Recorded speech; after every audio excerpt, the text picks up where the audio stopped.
Bill 2014. Adam, you want to give us a briefing?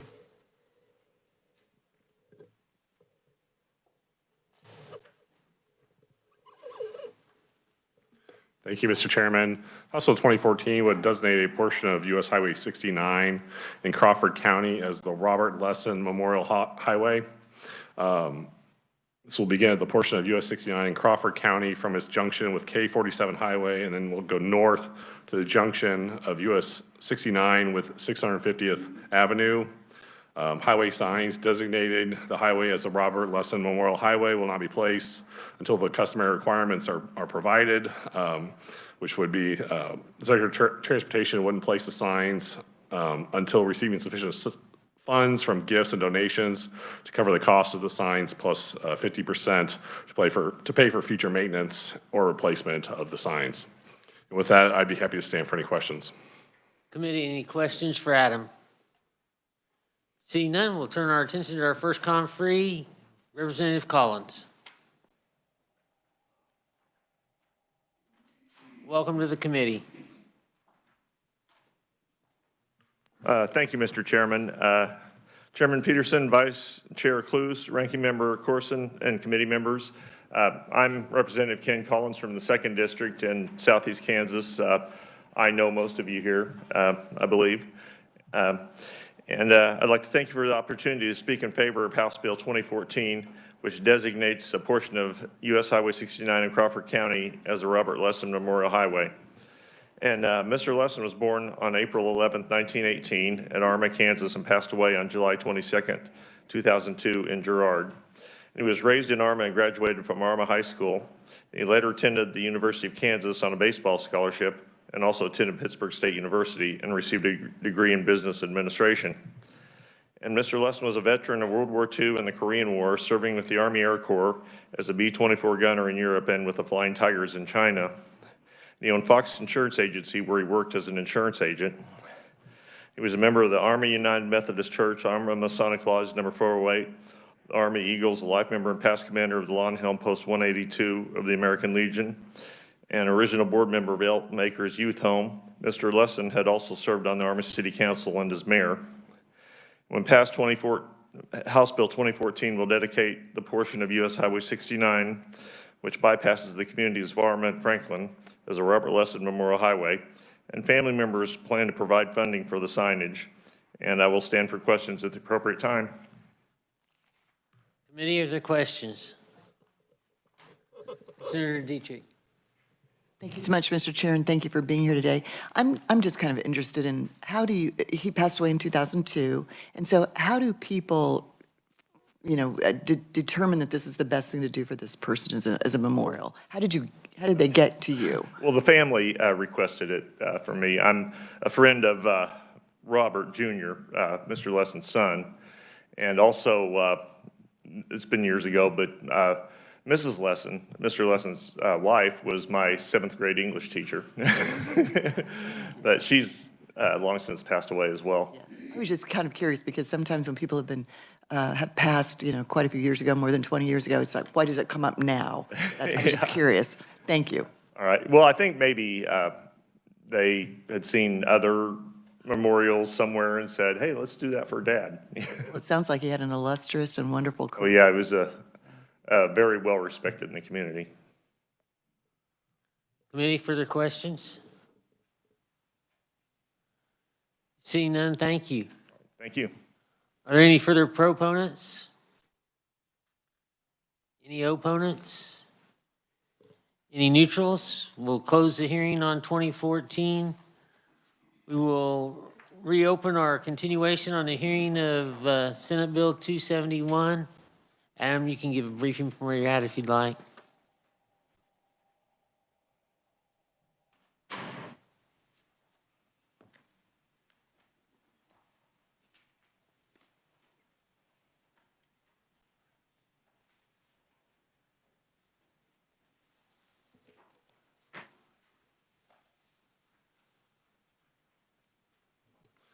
Thank you, Mr. Chairman.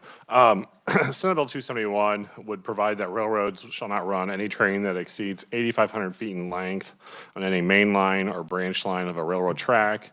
Additionally, the railroads are required to maintain a minimum distance of at least 250 feet from the near edge of the railroad crossing for the storage of rolling stock on sidings.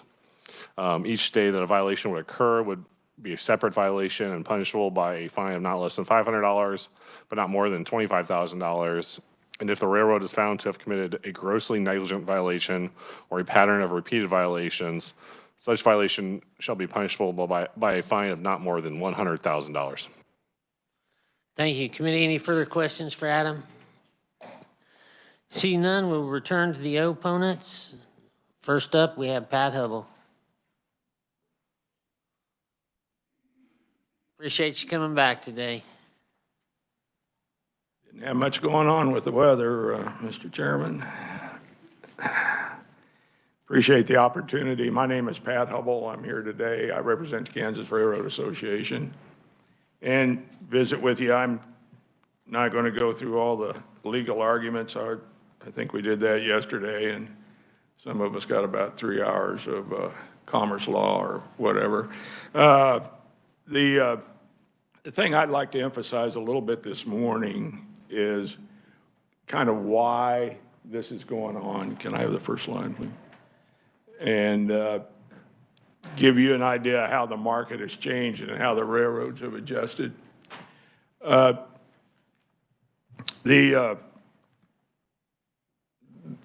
trend in the industry for the last several years has been containers.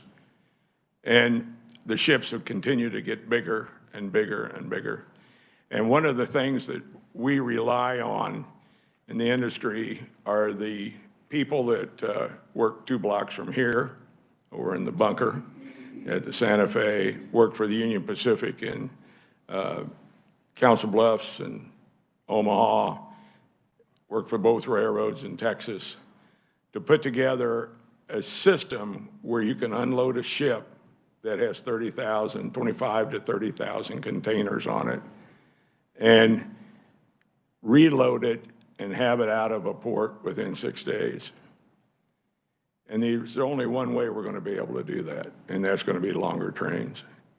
And one of the things the 2 railroads have started doing and are going to invest an incredible amount of money in is places to stage the containers away from the port and then reload them on the longer trains and take them to intermodal facilities, whether they're in Texas, over Kansas City, or Chicago. And Chicago's being the biggest rail hub. That's where you have the most of these intermodal facilities. Kansas City handles about 16 trains a day. And when they get to the longer trains, it'll be 8 or 9 a day. The thing that we rely on most here is, if you remember, well, probably I don't see anybody on this committee that would remember, when we sold the office building across the street to the state, we being the Santa Fe, and built a new office building, we were required to do that by the Department of Defense. The computers had to be moved to hardened bunkers, and we can continue to be one of the largest users of computers, and trying to figure out through industrial engineers, computer sciences, all the people that you're educating at KU, Wichita State, K-State, or in the case of Union Pacific at the University of Nebraska, to figure out how do you logistically unload these ships, get them off the port, and get them to the inland, what I would call ports or inland facilities to be distributed around the country. And the legislature several years ago, it was the last week of the Sebelius before she went to Washington. The last highway bill was also the intermodal bill for Logistics Park in Kansas City. And everybody said, well, that'll never get built. That'll never get built. I'd like to give you a list Just read you a list, if you have a second here, of who's located there now. South side of the interstate, Hostess. Kubota, 2 locations. Simmons Food Products, with plants both in Emporia, Topeka, and Kent. Their worldwide distribution is there. Emporia, the Beyond Warehousing, which is a type of facility that you go in, they build a gigantic warehouse, and then they lease out various parts of that warehouse to different companies for distribution. On that side of the interstate, there are 2 more facilities being built, but there's a non-disclosure arrangement of who's going to go into those facilities until they're open. On the north side of the interstate, Spectrum Brands, DHL, Dot Pretzels, Horizontal Global, UPS, Smart Warehousing, another facility that has 8 or 9 different groups in it, Walmart, Coal Point Logistics, XL, UPS has 2 more locations, and then Beyond Warehousing. And when it was originally designed, they thought the containers and everything would come into one original facility. That facility has jumped the interstate, 600 acres. Edgerton just annexed another 600 acres for expansion. So this is just a continuing business that is going to expand, and the only way that we can handle it is through longer trains. We've got to be able to load out and not be moving trains back and forth and to load. And they're going to build facilities inside, outside the port, inside California, Nevada, and Utah to handle containers, and then we'll go sort them out there and put them on the longer trains. We got to talking about congestion, or there was some talk about congestion. 21st Street is something that I've basically talked about and worked on for years. We worked on it for 15 years and got down to the final 2 or 3 days and thought we had something worked out, and then it all fell apart, and that was 15 years ago. So but there's not near as many trains there. If you could solve that problem, than we have here in Topeka. We run 40 trains a day through Topeka on the Union Pacific. It is their main line. There are 3 main lines from the West Coast, Northwest, and the Rockies all converge here in Topeka. We don't have 1 crossing other than the Lower Silver Lake Road, which is blocked at any time, and the only reason it's blocked is when they're switching into the Cargill elevators on the Lower Silver Lake Road. These container ships are getting bigger. There's 84 container ships now on the ocean that handle more than 24,000 containers each. And there's just hundreds of smaller ones. And again, if we're going to be able to service our customers and be able to do it in an economic way, we need to be able to operate the longer trains. Now in Kansas, in the conditions that were met, there's an incredible amount of money being spent by the companies in the state. If you take Chase County and Butler County, that project will exceed $300 million, double tracking the main line. The construction work has been going on for over 3 years. It probably has another year to be completed. The other major project is the Union Pacific passing tracks from Topeka to Tucumcari, New Mexico. That project basically is completed, so they can handle the longer trains and not block crossings. The money's being spent trying to do the job, and this legislation would mean that if we were taking containers on the longer trains and we got to Liberal, we'd have to break the train up, or if we got to Sharon Springs or to Wellington or somewhere else where we cross into the state of Kansas in the middle of the country, we'd have to break the train up. The next slide, please. This is just an update on where we are with employees in Kansas, car loadings. to give you an idea of what originates in Kansas and how many carloads a year by commodity that we develop. But we just cannot be put in a position that we can't serve the two intermodal facilities in the Kansas City area and then on to Chicago. We're the biggest. Texas, of course, has several intermodal facilities in Houston, Fort Worth, and Dallas. With that, Mr. Chairman, I would attempt to answer any questions. Committee questions, Senator Dietrich. Thank you. This is just a definition kind of question that I bet you can answer. What is the difference between, or maybe they're the same, a double track and a passing track? Passing track, double track is double all the way.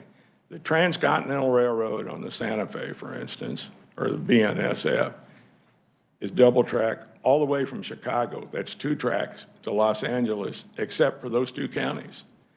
And it's just the logistics of those 2 counties, and they finally decided 4 or 5 years ago, hey, we got to double track this also. And it requires some of the right-of-way being moved 80 feet up, 42 new bridges, lots and lots of construction, but it will get done, and it's an incredible investment. That's double. Passing track is where you can pull one train over and let the other train pass, that you don't get doubled up on the railroad. And May I expand that question just a bit? So you're saying the passing track is probably just a shorter link that allows you to pass, yes, and then, the double track. got it. Yes, Senator. And what is really cool is to sit out in Harrington in this little building that they're doing all of this work, and everybody's got a chair, but nobody's standing up. They're walking, they're on the radio, they're talking to the train crews, they're making sure that everybody's operating safely, that the clearances are there. And I had the opportunity to follow that track this year because I got stuck with my entire, well, not my entire family, they all didn't get there, but stuck in Arizona at Christmas and couldn't get home, so we had to drive. So I thought, well, tour the railroad. Senator Schallenberger. Thank you, Mr. Chairman. I don't know how trains work. First of all, what's a long train? I mean, is there no length that you would stop at? I mean, No, I think that the longest will be, what has it been, 9,000? I think around 9,600, whatever can be handled. I mean, at some point, obviously, the physics kicks in. so 9,600 feet? Or it could be longer than that. You're going to have, let me give you an example of how long they can be, and maybe this will help. A couple of years ago, we had a terrible winter.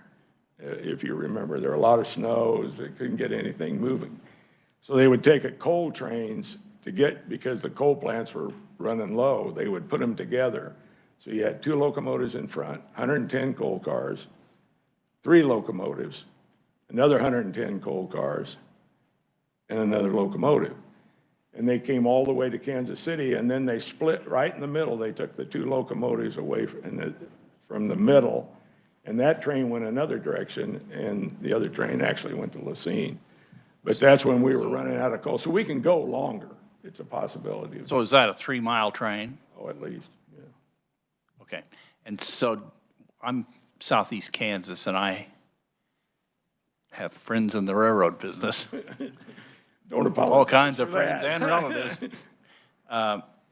And I know that I have a nephew who takes freight from Bartlesville to Springfield, but he comes through Kansas. So I don't know what tracks they're taking, but he may just be clipping the corner there. I don't know. What do you do in that case if you have different lengths of trains? I mean, I would assume we would unload it in Oklahoma. That'd be the old BN that was merged into the Santa Fe. But that would, I mean, if this was passed and it would be held that it was lawful, you'd break the train. And you'd have more trains instead of less, and you'd have it sitting out there until somebody could come and get it, move it on. thank you. Thank you, Mr. Chairman. Committee for the Same question. with any border in the state. Sorry, Mr. Chairman. Senator Corson. Thank you, Mr. Chair. You know, one of the things that I'm concerned about, I mean, it feels like I can hardly log on to the news in the morning without seeing news story about another massive train derailment. And I really don't want that to be the case here in Kansas. And one of the things that you didn't touch on at all was safety.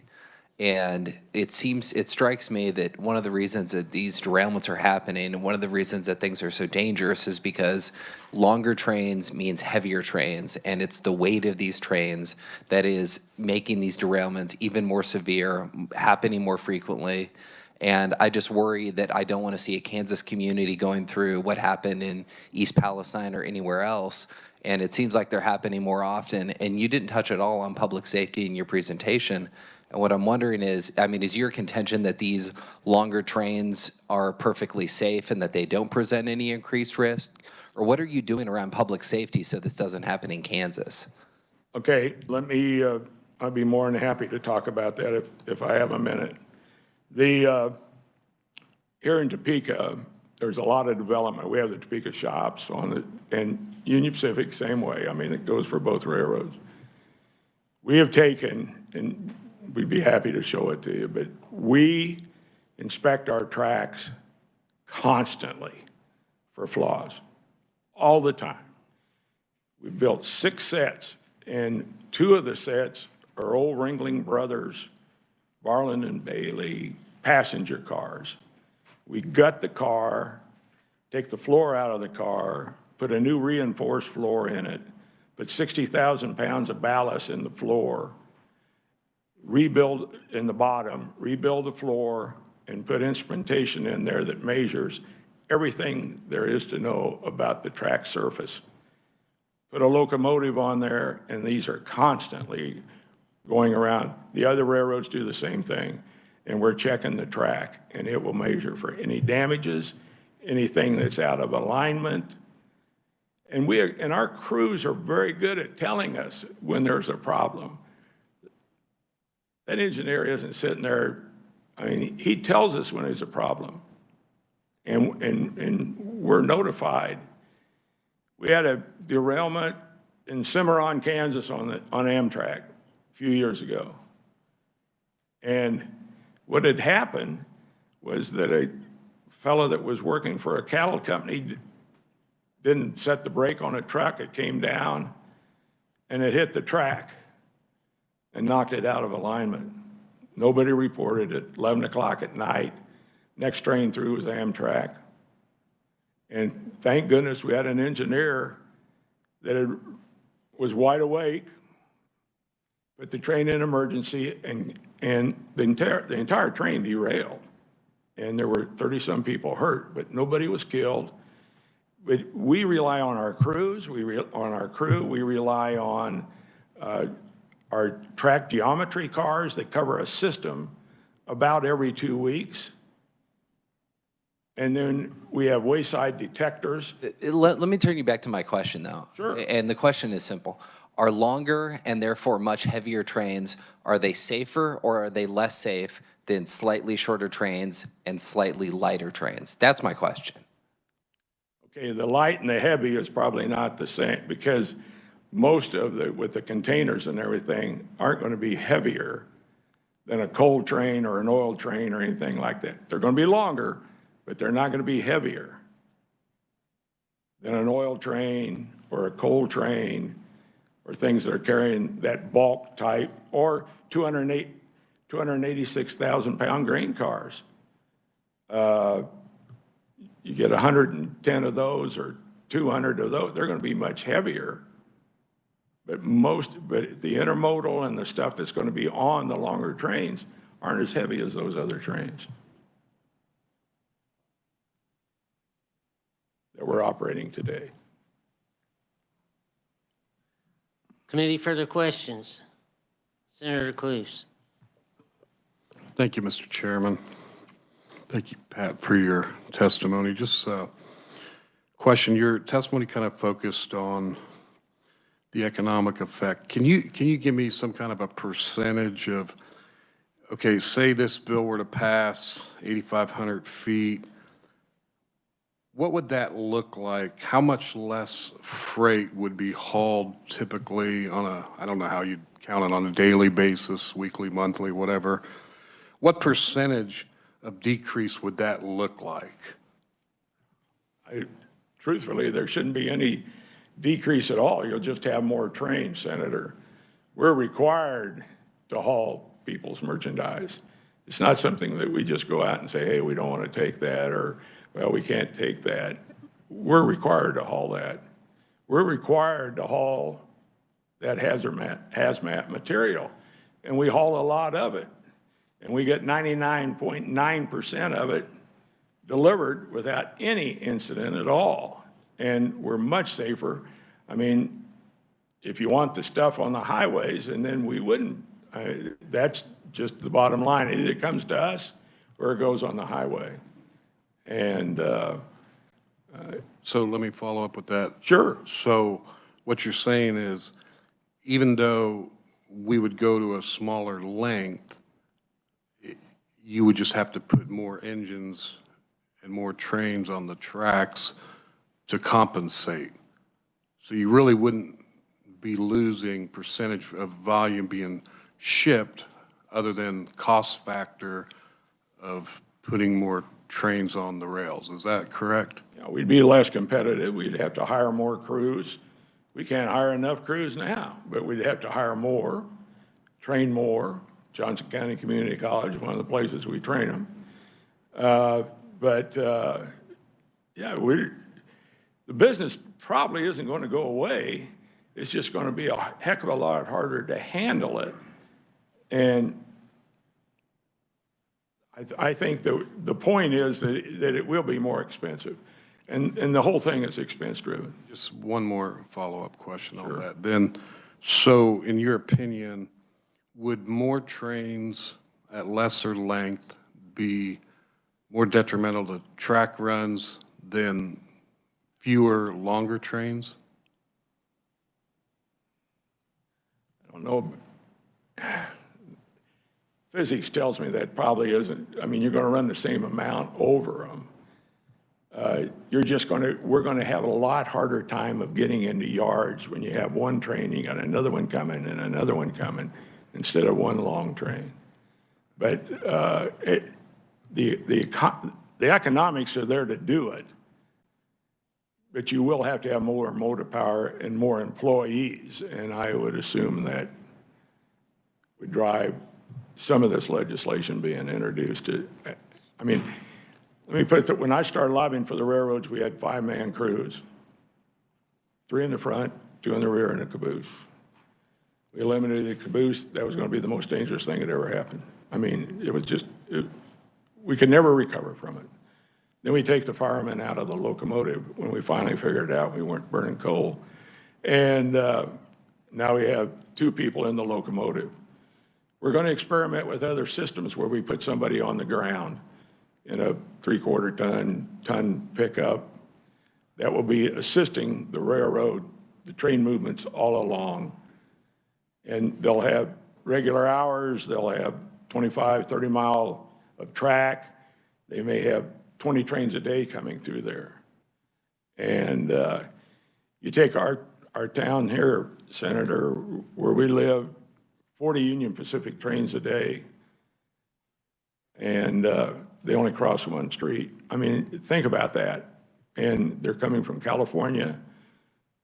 A lot of them originate in Denver. They all meet in West Topeka out at Minokan Road, or the California one meets downtown. We don't have complaints about block crossings. We've worked with that for years and years and years. And we were talking, the Marysville thing, that crossing was blocked all the time until we went in and completely rebuilt the yard, built an overpass, and all of that. The fact that there may be a crossing there, it is not an everyday occurrence that crossing's blocked. Thank you. Mr. Hubble, a lot of your testimony has been towards the train length. Could you speak about the sight line distance parking from the edge of the siding? Yes, Mr. Chairman, I'd be happy to. I'd like that, make a comment about that. The provision in there that we would like is that if they're signaling lights, gates, that type of thing, the 250 doesn't apply. But the rest of the time, that's pretty much our standard of what we do. And I always use Rossville, Kansas, because I know it. Their main street is right on the cross, and then the elevator is right there. And although they don't have a dehydrating plant anymore, it used to be right there also. But that is a crossing with gates and lights. The next crossing isn't on down but we wouldn't object to that. Senator Reddy. Thank you, Mr. Chairman. I have a couple of questions, just to be clear. So, sometimes when I drive on the road, I see 2 trucks kind of hooked up together, and sometimes I see 3 trucks kind of hooked up together. And I think we just have more cargo, and like you said, more people are ordering things online. There's big companies that need to get items from one area to the next. In one of the documents I have, it says that average train lengths had grown 25% or more since 2008, and some trains are stretching longer than 3 miles.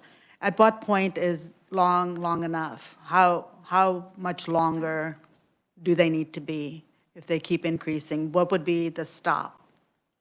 I think we're probably at the stop, because the stop is what will fit into a yard, into a facility to classify that train, to break it up, to move it. The idea is that you don't have locomotives and everything, you just have train cars to move around. And those big yards are in Kansas City, which I think when we did 101, Kansas City is the second largest rail facility in the country.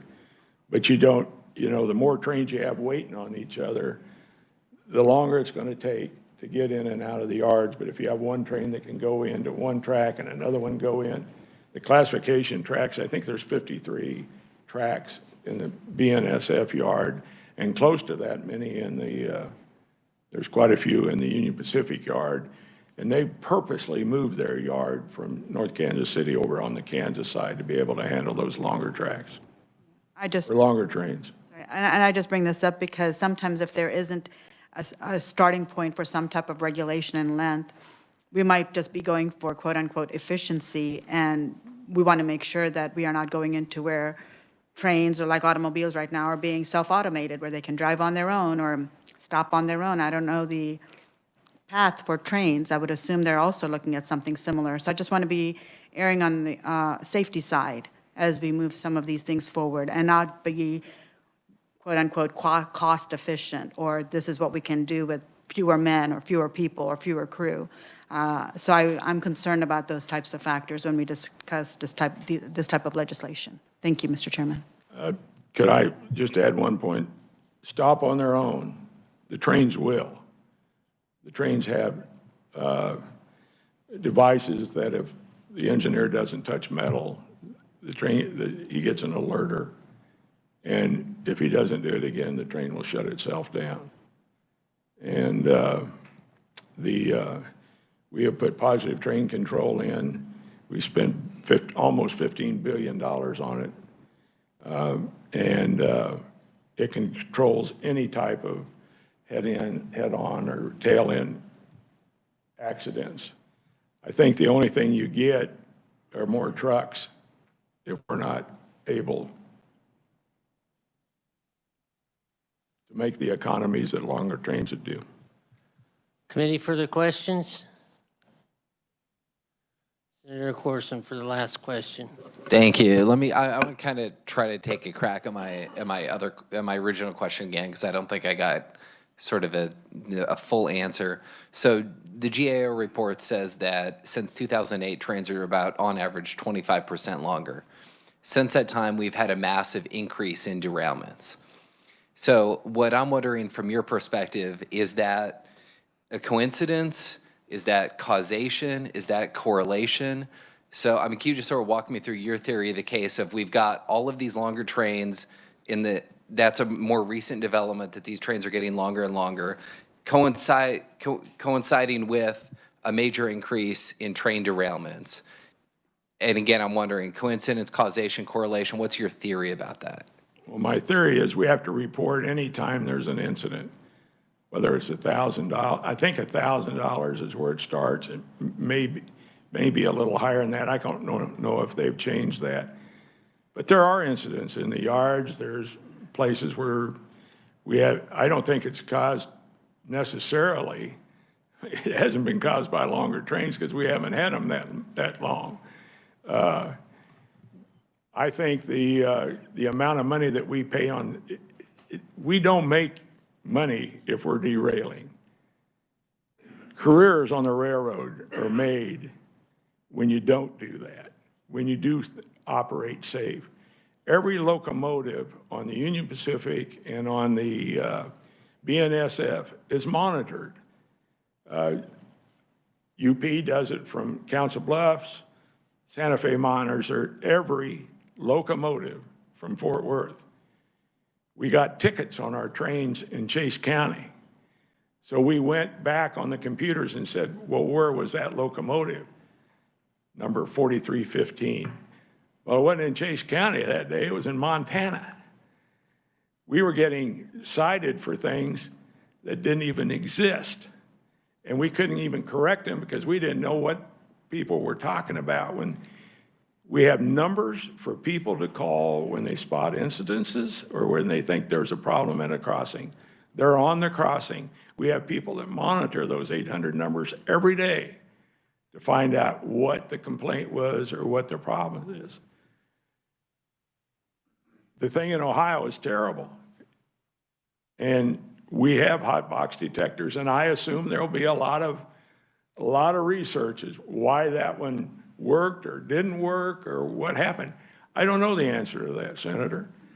We also have wide load detectors on every one of our bridges to protect the bridge and also protect the people and the freight that's on there, that if something's got out of an alignment or something, they can stop the train and take care of the problem.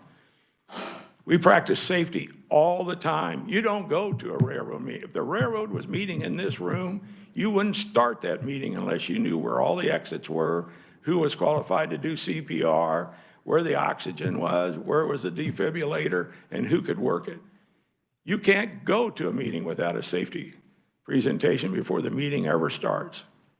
We've had people from this body go over to the office building and speak, usually during elections, and we go through a safety briefing with them. We won't let anybody in that meeting in that building past the hallway anymore. And so we do a lot. Safety is constantly on everybody's mind on the railroad. Careers are made on safety, and they're lost in the same spot.